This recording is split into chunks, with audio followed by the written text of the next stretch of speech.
Some women don't chase. They don't clamor for attention. They don't send frantic messages into the void, begging to be seen. Instead, they carry something far more unsettling: the quiet weight of silence. And strangely, those women are never forgotten. They linger in the mind like an unfinished sentence, like a door left slightly open in a storm. Why is this so? Because silence is not emptiness. Silence is the most dangerous presence a woman can hold. It is a mirror turned inward, a pause that forces the other to hear the echoes of their own restless soul. Men may claim to crave noise, validation, explanations, but beneath it all, it is silence that unsettles them most. In the world of Jungian psychology, silence becomes more than just an absence of words. It becomes an archetype, an invisible weapon cloaked in mystery. The woman who wields silence is not passive, though she may appear so. She is the silent goddess, the high priestess of inner knowing, the figure who refuses to bend to another's narrative. By not reacting, she exposes the architecture of a man's hidden self. She holds the key to the locked chamber of his unconscious, not by opening it, but by standing before it and waiting until his own shadow spills forth. Every man is haunted by his anima, the image of the inner feminine, the spiritual muse inside his psyche. When he encounters a woman in the flesh, he unconsciously attaches this image to her. She becomes, in his mind, the one who will soothe his fears, soften his edges, and confirm his importance. But silence fractures this fantasy. Silence reminds him she is not a projection. She is not his possession. She is a sovereign being who does not need to perform for his comfort. It is here that silence gains its sharpest edge. A man can argue with words. He can push back against accusations, defend himself against complaints, or drown out tears with promises. But when faced with silence, there is nothing to fight. The battle shifts inward. He is left to wrestle, not with her, but with himself. This is why the archetypal woman who embodies silence is remembered so vividly. Her absence becomes presence. Her stillness becomes thunder. She unsettles the masculine ego not through confrontation, but through refusal.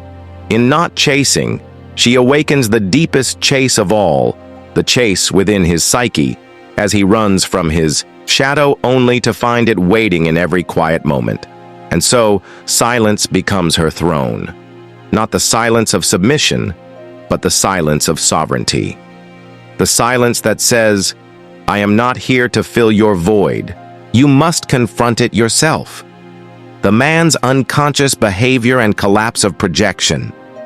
When silence enters the space between a man and a woman, something profound begins to unfold inside him. He may not admit it, he may not even understand it, but his unconscious begins to tremble. For as long as she played the role, the talkative comforter, the reassuring lover, the attentive presence, he could live inside his projection. He could believe she was his anima, his mirror, his savior. But when she withdraws into silence, that fragile illusion begins to crack. Carl Jung described projection as a theft of the soul. A man casts onto a woman all that he cannot face within: himself, his tenderness, his longing for beauty, his hidden dependency, his fear of abandonment.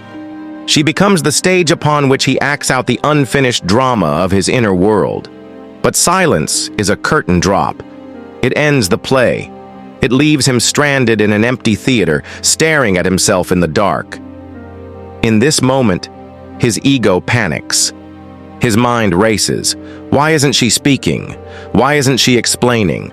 Why isn't she giving me the script I need to keep this story alive? The silence is not just quiet, it is rejection of the roles he unconsciously assigned her. Without her words, he cannot distract himself from his own inner conflict. Her silence sends him spiraling inward, toward the place he fears most: his shadow. And what is the shadow, if not everything he has denied? The insecurities he buried in childhood, The fears of inadequacy he hides under pride. The neediness he masks with dominance. Silence peels away these disguises not with accusation, but with absence. It says, look at yourself. Sit with yourself. Hear the thoughts you have silenced for years. This is why silence is so devastating. It does not punish him outwardly. It awakens the punishment he carries within. Every ignored message, every unanswered call, every unspoken explanation becomes a mirror he cannot break. For once, he must confront that his worth is not being endlessly affirmed by her energy.